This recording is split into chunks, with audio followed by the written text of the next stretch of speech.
देश में जारी लोकसभा चुनाव का रिजल्ट जारी होने के बाद अब मात्र 11 दिन का समय शेष बचा है। चुनावी नतीजे 4 जून को जारी होने वाले हैं। ऐसे में सभी पार्टियां अपनी अपनी जीत का दावा कर रही हैं। इस बीच सबसे ज्यादा चर्चा प्रशांत किशोर की भविष्यवाणी की हो रही है। राजस्थान के पूर्व मुख्यमंत्री और कांग्रेस के वरिष्ठ नेता अशोक गहलोत ने राजनीतिक रणनीतिकार प्रशांत किशोर की भविष्यवाणी पर बड़ा हमला बोला है कि चुनावों में जनता का रुख देखकर बीजेपी में हताशा का दौर है। लोगों के बीच बीजेपी के पक्ष में भ्रम की स्थिति बनाने के लिए काम किया जा रहा है।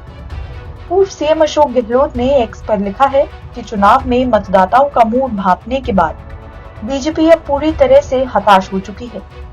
बीजेपी ने अपने सभी नेताओं और समर्थकों को निर्देश दिया है कि जिस भाषा में वे बीजेपी की प्रचंड बहुमत से जीत का दावा करते हैं, उसी भाषा का इस्तेमाल करें और बीजेपी के पक्ष में जनता में भ्रम पैदा करें।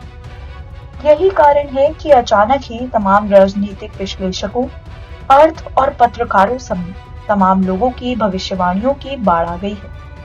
हाल ही में चुनावी रणनीतिकार प्रशांत किशोर ने लोकसभा चुनाव 2024 में बीजेपी के प्रदर्शन को लेकर अनुमान लगाया था। एक इंटरव्यू के दौरान प्रशांत किशोर ने कहा था कि उत्तर और पश्चिम में करीब 325 लोकसभा सीटें हैं। ये क्षेत्र 2014 से बीजेपी का गढ़ रहा है। मौजूदा लोकसभा चुनाव में भी पश्चिम और उत्तर में बीजेपी का कोई खास नुकसान होता नहीं दिख रहा है। वहीं पूर्व और दक्षिण में जहां करीब 225 सीटें हैं, वर्तमान में बीजेपी के पास इन राज्यों में 50 से कम सीटें हैं।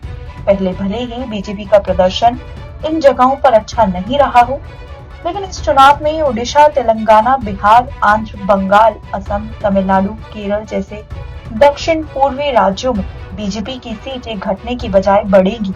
यहाँ पर पार्टी कुल सीटों में 15 से 20 सीटों का फायदा होता दिख रहा है।